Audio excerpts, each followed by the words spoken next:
Okay, today I wanted to talk about how to avoid the fat shot and hitting too much ground. Hitting too much ground. So that's something that a lot of people fear when they're going to hit a golf shot. It's getting stuck in the ground and hitting too much of the ground. And I want to talk about how that happens. So if you notice here, I'm going to take a swing, and what I'm going to do is I'm actually going to go ahead and bring the camera in just a little bit closer so you can see what's going on. So when I go to hit a shot here, what my goal is to do is that when I come down, I want to swing this golf club back to neutral. Not too much shaft lean, because when I get too much of that shaft lean coming through the golf ball, it changes the angle of attack going into the ball, and it gets a very, very downward angle of attack. So if I get too much of a downward angle of attack, the club digs in and gets stuck.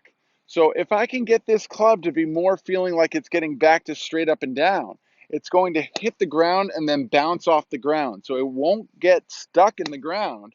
It's going to just hit the ground and then come back up.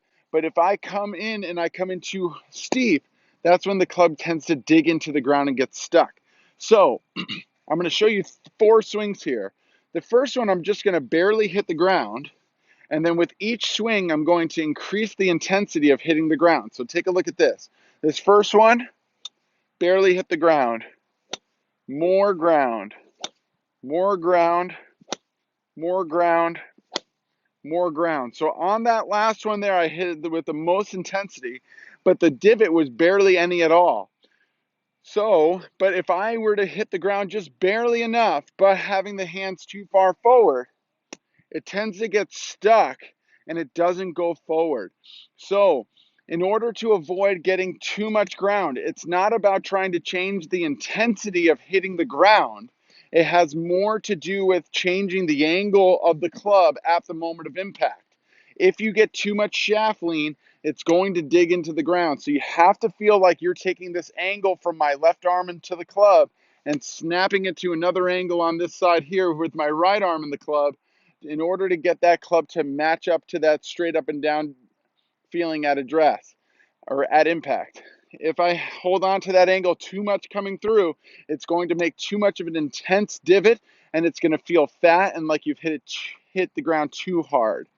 So to give you just one more look at that, I'm trying to get this angle from here to come into this straight line to rehinge on this other angle on this side over here. If I get this angle to come down and I come down and I hold on to this angle too long where I do not rehinge the club on the other side, the club's going to have too much shaft lean and the club's going to dig into the ground and get stuck in the ground and you're going to feel as if you hit too much ground. But in reality, it's not that you hit too much ground, you hit the ground with too much forward shaft lean. So get that club to line up to straight up and down as you come through by focusing on going from one angle to another, and it'll create a more friendlier relationship between your golf club and the ground, and it'll feel like a smoother hit of the ground. And then from there, as I showed you earlier, you can increase the intensity of hitting the ground and you will not hit too much ground. Give this a try, and I really, really think this is going to help your game, especially when it comes to avoiding fat and thin shots. If you haven't done so already, please go ahead and subscribe to my channel. Also, if you like today's video, please smash that thumbs up like button. That really helps out my channel. Also, if you have any questions or comments, please put it down in the comments below. I try to read them all and give them all a reply. Lastly, if you know anybody that could benefit from today's video, please share the link with them so that they can see it as well. Thanks so much for watching. I really, really hope this helps your game.